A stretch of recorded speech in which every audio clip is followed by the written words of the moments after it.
Reflection की definition है। असल में ये पोर्शन हम स्टार्ट करने जा रहे हैं ना, ये 2-3 मेजर टॉपिक्स हैं, उनके ऊपर कंसिस्ट करता है। पहला इसमें रिफ्लेक्शन है,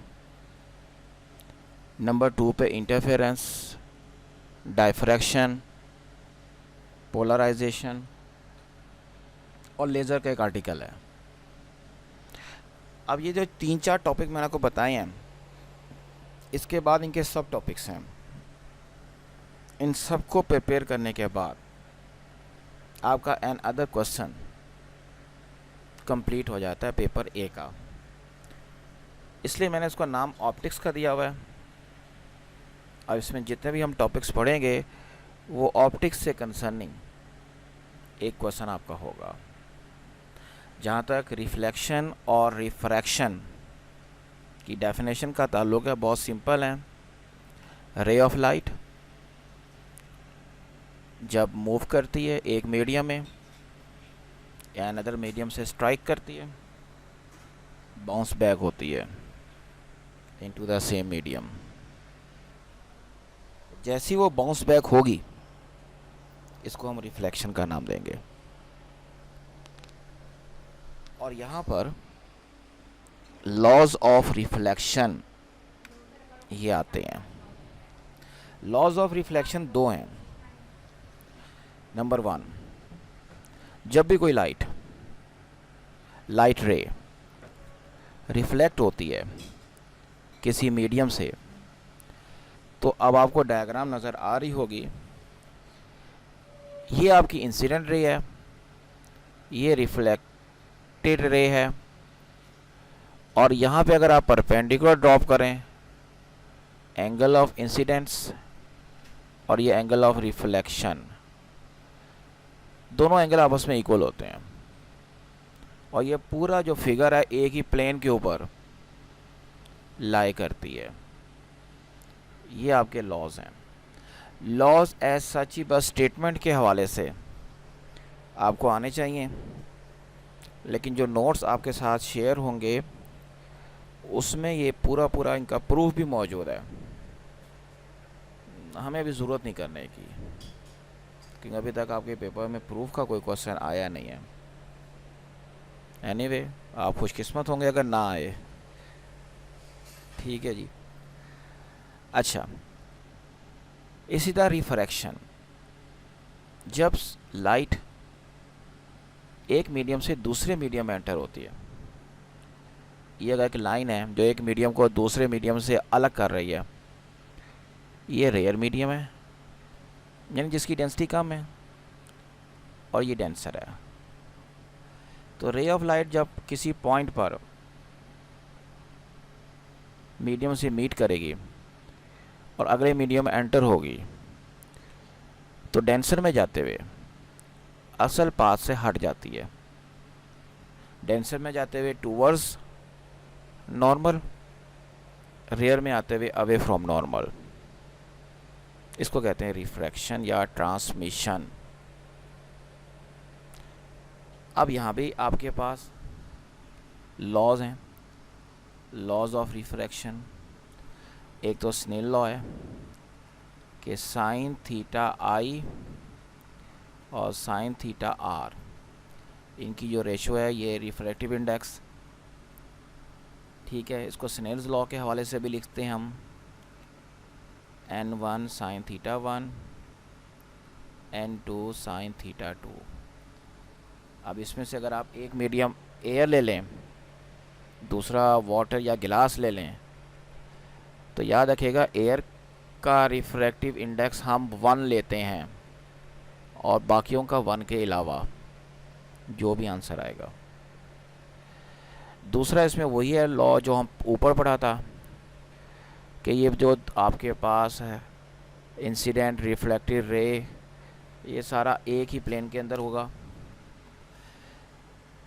तो आपने जो नोट्स के हवाले से देखना है, इसमें आपने ये लॉस पढ़ने हैं, ये आपको पता होने चाहिए, जिस वक्त स्क्रीन पर आपके सामने नज़र आ रहे हैं।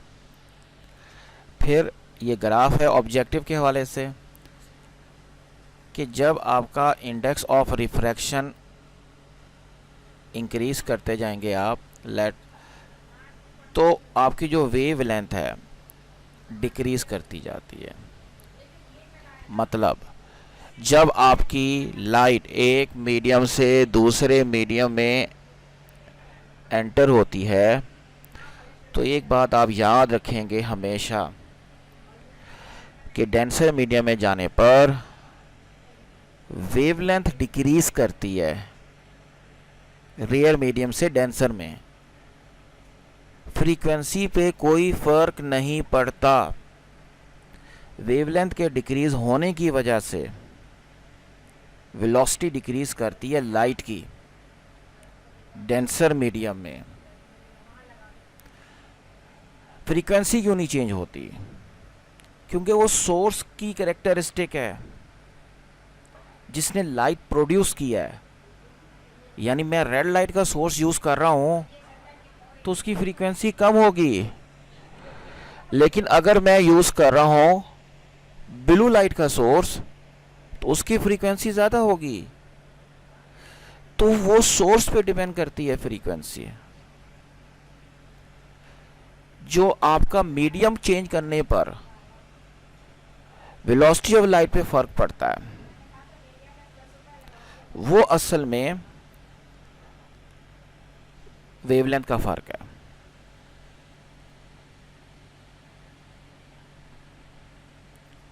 अब इसमें आपने टॉपिक आ जाता है आपके पास हाइजेंस प्रिंसिपल, वो आपने करना है। अच्छा, डिस्पर्शन की एक डेफिनेशन नज़र आ रही होगी आपको।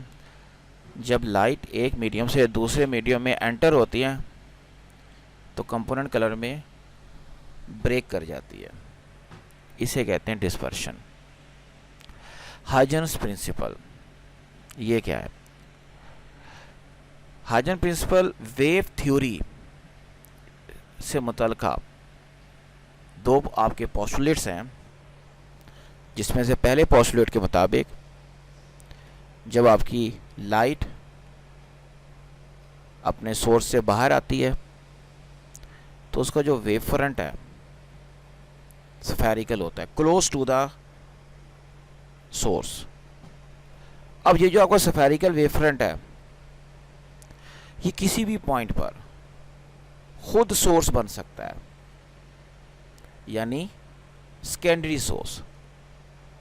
इसकी एग्जांपल आप यूं ले लो, हम कमरे में बैठ के पढ़ रहे हैं, इमेजिन दिन का टाइम है, लाइटिंग कमरे की बंद है, फिर भी कमरे में लाइट आ रही होगी खिड़की या दरवाजे से।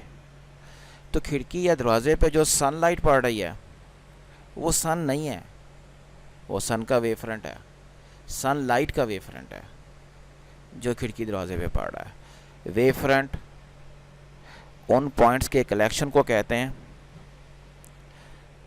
जिनका फेज सेम होता है। दो तरह के वेव फ्रंट होते हैं, प्लेन एंड स्फेरिकल। सामने डायग्राम में प्लेन बना हुआ है, सोर्स से बहुत दूर जाकर spherical wave front plane wave front treat होता है, जबकि क्लोज टू द सोर्स वो स्फेरिकल वेव फ्रंट ट्रीट होता है। अच्छा, एक पोस्टुलेट तो आपका ये है कि कोई भी आपका wave front secondary source of light बन सकता है। जो दूसरा पोस्टुलेट है हाइजेंस प्रिंसिपल का, वो सामने डायग्राम में आप देख सकते हैं कि जो ए बी लाइन है वर्टिकल, उस पर डॉट बने हुए हैं। इन डॉट को सेंटर मान के अगर हम इक्वल रेडियस की, जो कि सी टी के इक्वल है, अब ये सी टी कैसे हो गया? S is equal to V T, velocity of light C होता है, तो ये डिस्टेंस सी टी हो कहलाएगा। After some time T light कुछ फासला तय करेगी, उस फासले के ऊपर आप रखकर आर्क ड्रॉ करते हैं और उन तमाम आर्क के ऊपर टेंजेंट ड्रॉ करते हैं डी ई, तो ये new position of the wave front आ जाएगी आफ्टर टाइम टी। तो ये दो पोस्टुलेट्स हैं हाइजेंस प्रिंसिपल के, आपको पता होना चाहिए शॉर्ट क्वेश्चन के हवाले से। नेक्स्ट इसके अंदर जो आपने काम करना है, ये प्रूफ वगैरह आपने करने की ज़रूरत नहीं है, फॉर्मेट्स प्रिंसिपल वगैरह भी, और उसके बाद आपके पास deriving of laws of reflection, no need, इनको आपने नहीं करना, न्यूमेरिकल आप देख लेंगे। नेक्स्ट टॉपिक जो आपका इसमें आता है वो आएगा इंटरफेरेंस और कोहेरेंट सोर्सेज के हवाले से। इंटरफेरेंस से पहले कोहेरेंट सोर्स किसे कहते हैं, कोहेरेंट सोर्स की आगे पूरा डिटेल है, लेकिन अभी मैं फ़िलहाल थोड़ा सा उसको बता दूं, और वही डिटेल आपने बाद में देखनी है। कोहेरेंट सोर्स ऐसे सोर्सेज को कहते हैं जो एग्जैक्टली आइडेंटिकल वेव्स प्रोड्यूस करते हैं लाइट की, यानी जो जिनकी फ्रीक्वेंसी, इनका वेवलेंथ और फेज एंगल सब कुछ सेम होगा। एक्चुअली देखा जाए कोई भी सोर्स दो, चाहे वो एक ही तरीके से बनाए जाएं, कोहेरेंट नहीं होते। तो कोहेरेंट सोर्स बनाने के लिए हमें यंग ने तरीका बताया था कि आप एक सोर्स के वेव फ्रंट के दो हिस्से कर लें।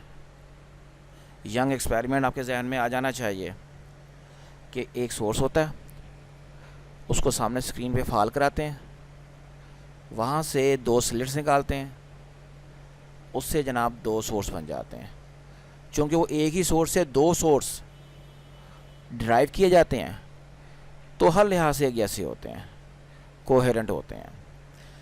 तो इंटरफेरेंस क्या है कि जब दो कोहेरेंट सोर्सेज की वेव्स आपस में ओवरलैप करती हैं, तो किसी पॉइंट पर एक दूसरे के इफ़ेक्ट को ऐड अप कर देती हैं और किसी पॉइंट पे कैंसिल आउट करती हैं।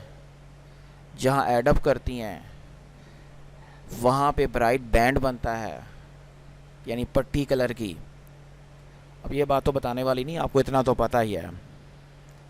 और जहाँ पे एक दूसरे को ये कैंसिल आउट करते हैं इफ़ेक्ट्स, वहाँ पर डार्क बैंड आता है।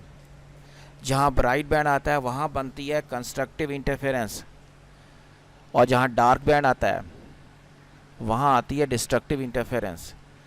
जो कंस्ट्रक्टिव इंटरफेरेंस है ना, इसकी जो कंडीशन होती है इंटरफेरेंस, ये होती है integral multiple of lambda path difference के लिए, और डिस्ट्रक्टिव के लिए पाथ डिफरेंस की कंडीशन है odd multiple of lambda by 2। Odd multiple 2n+1 होता है लैम्डा बाई 2। अब 2 को अंदर मैं लाके मल्टीप्लाई कर दो ना, तो n+1/2 बनता है ये लैम्डा के साथ। तो डिस्ट्रक्टिव और कंस्ट्रक्टिव इन दोनों की कंडीशंस आपको पता होनी चाहिए। अब जहाँ तक एक्सप्लेनेशन है, उसमें यही जो इंटीग्रल मल्टीपल और ऑड मल्टीपल, इन्हीं को एक्सप्लेन किया गया इस पूरी एक्सप्लेनेशन में। ये आप डायग्राम देख सकते हैं दो, इन दोनों डायग्राम्स के अंदर जो क्रेस्ट एंड ट्रफ बनाए गए हैं, आप पहली डायग्राम देखें ऊपर वाली, इस वाली की बात कर रहा हूँ जी। सोर्स S1 ये S2 एक ही सोर्स से ड्राइव किए गए हैं, दो मुख्तलिफ रास्तों से रेज आ रही हैं और पॉइंट बी पे मीट कर रही हैं।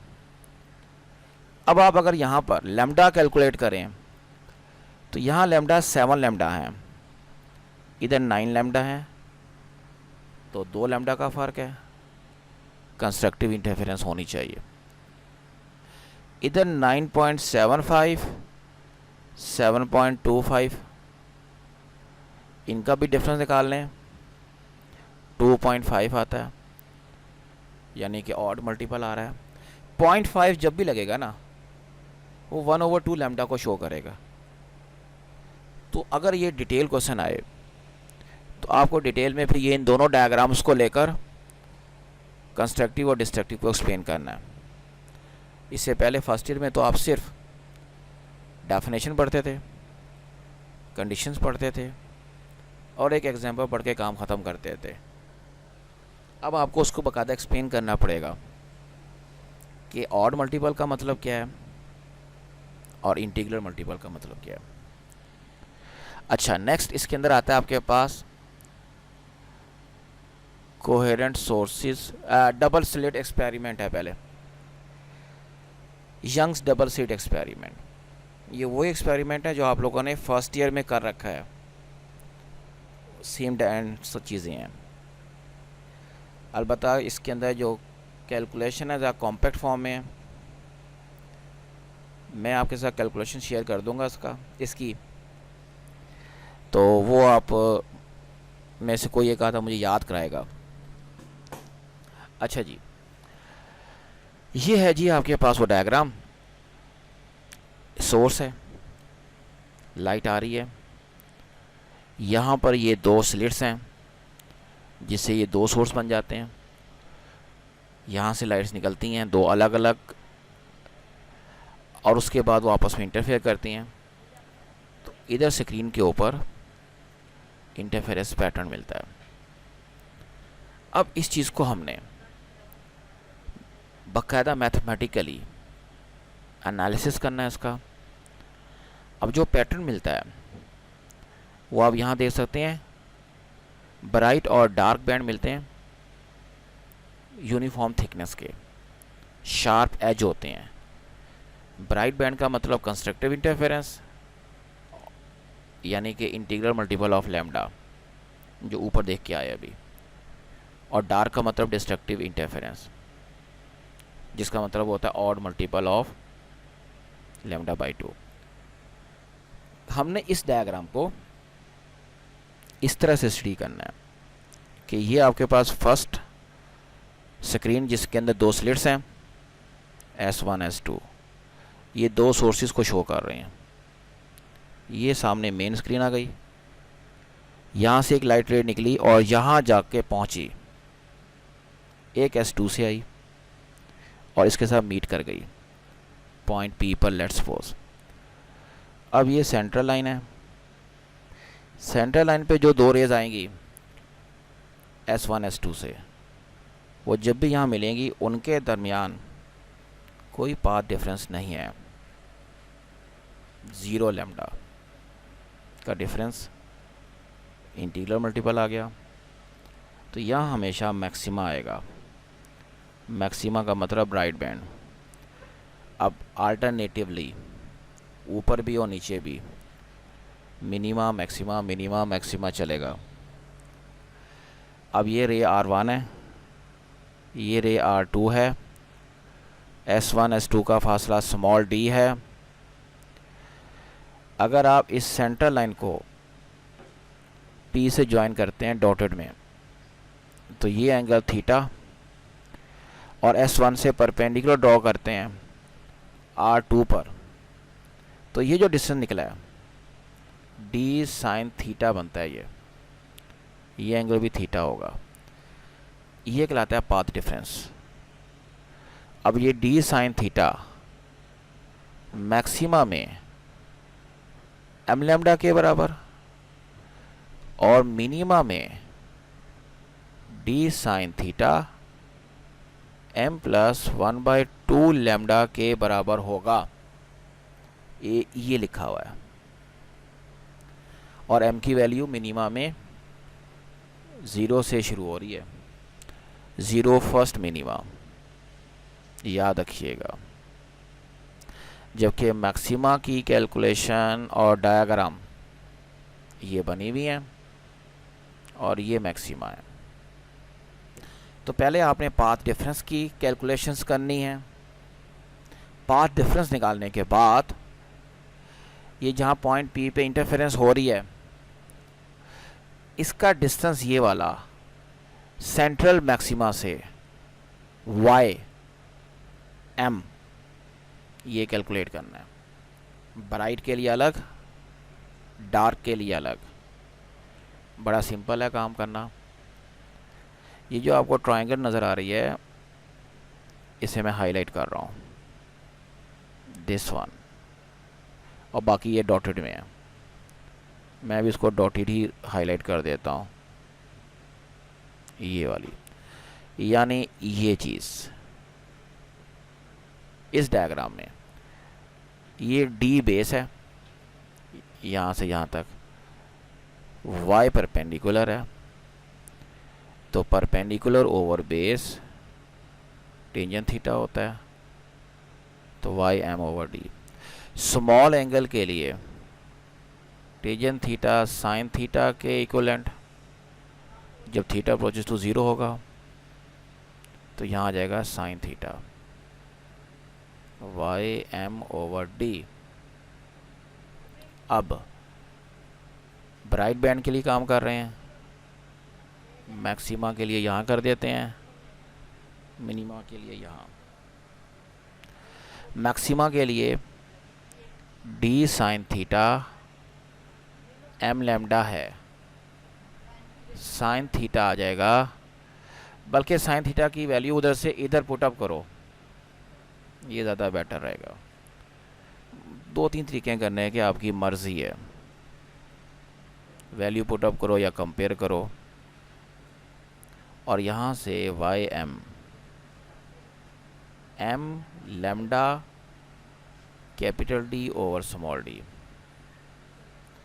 ये वही है लैम्डा एल ओवर डी जो फर्स्ट ईयर में पढ़ा था।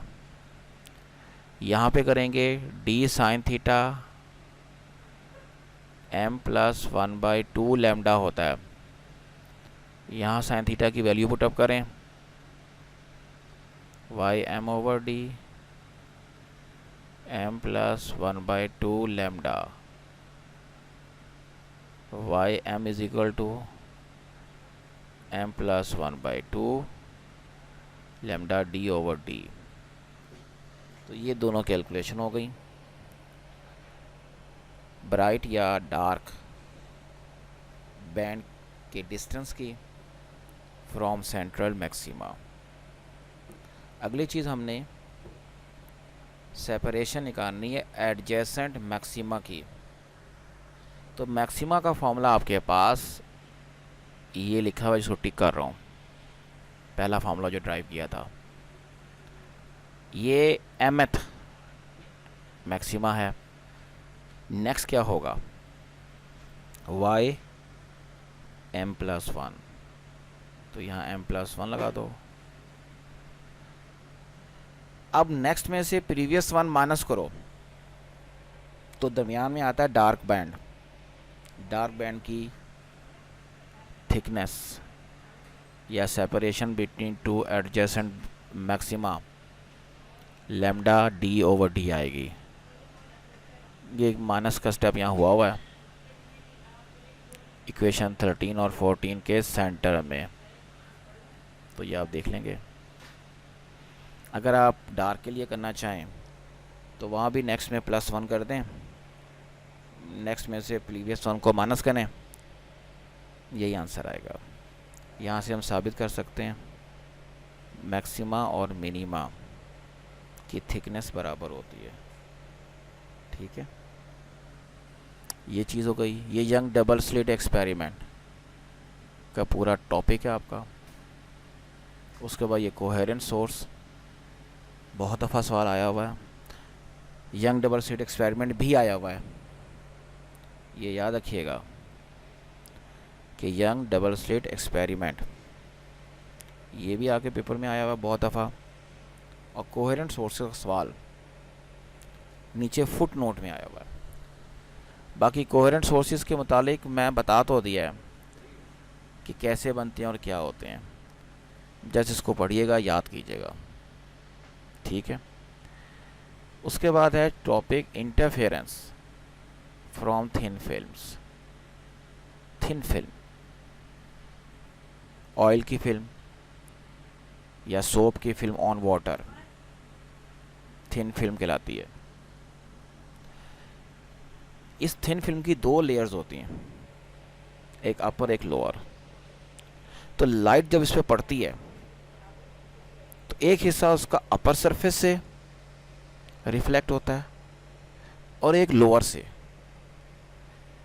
अब ये जो दोनों हिस्से जब बाहर आते हैं, एक तो पहले बाहर होता है ना अपर वाला, जो लोअर पार्ट है वहाँ से जो रे जब बाहर आती है तो इस तरह वो दोनों रेज आपस में कोहेरेंट होती हैं, क्योंकि एक ही रे के दो हिस्से बन जाते हैं। मैं अगर इसको डायग्राम के ज़रिए बताऊं तो ये आपकी अगर थिन फिल्म है, ये लाइट रे पड़ रही है इसके ऊपर, एक हिस्सा यहाँ से निकल गया, ये रिफ्लेक्शन हो गई, एक हिस्सा इसके अंदर जाके यहाँ पर आएगा। अब ये दोनों हिस्से इंटरफेयर करेंगे और हमें इंटरफेरेंस पैटर्न मिलेगा। इस तरह जो इंटरफेरेंस पैटर्न आएगा वो डिपेंड करता है थिकनेस के ऊपर ऑफ द फिल्म और टाइप ऑफ द फिल्म। इसका एक्सपेरिमेंट या ऑब्जर्वेशन आप लोगों ने कमोबेश सब ने कर रखी होगी। साबुन पड़ाओ पानी के ऊपर, उस पर सूरज की शुआएं पड़ें या आम लाइट पड़े, मरकरी लाइट जो घरों में लगी होती है, तो उसके ऊपर चमक चमक सी नज़र आती है कलर्स की। या तेल पड़ाओ फर्श पर या फिर पानी के ऊपर, उसमें भी ये हमें कलर नज़र आते हैं। वो इंटरफेरेंस थ्रू थिन फिल्म की वजह से होता है। अब याद रखिएगा वाइट लाइट भी इंटरफेरेंस करती है। अब ये आपके पास से सोप बबल है, इसके अंदर भी आपको कलर नज़र आएंगे लोअर पार्ट में, अपर पार्ट में ब्लैकिश होगा, क्योंकि अपर पार्ट में थिकनेस बहुत बारीक होती है तो दो लेयर नहीं बनती। बहुत बारीक क्यों होती है?